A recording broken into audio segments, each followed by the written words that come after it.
এখানে প্রশ্ন বলেছে find the square root of 1 minus 2 root 2i। 1 minus 2 root 2i এর স্কোয়ার রুট কী হবে? এর জন্য আমরা কী করবো লক্ষ্য করুন, এখানে 1 আছে, এখানে আমরা 2 লিখে নেব। 2 মাইনাস 1 যদি লিখি তখন আমাদের 1ই থেকে যাবে, ঠিক আছে? এখন এখানে যা ছিল তাই লিখে নেব, 2 রুট 2i।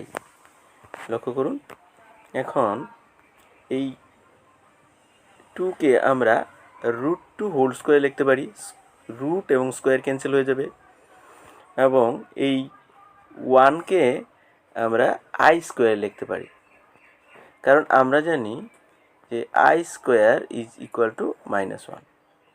আমরা এই -1কে আই স্কোয়ার লিখতে পারি, ঠিক আছে? আর মাঝখানে যা ছিল তাই থেকে যাবে। দেখুন 2a means root 2, b means i. এখানে লক্ষ্য করুন a square minus 2ab plus b square.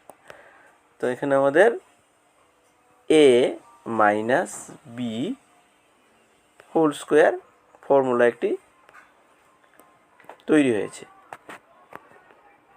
এরপর আমরা লিখতে পারি যে square root of 1 minus 2 root 2i is equal to plus minus of root 2 minus I.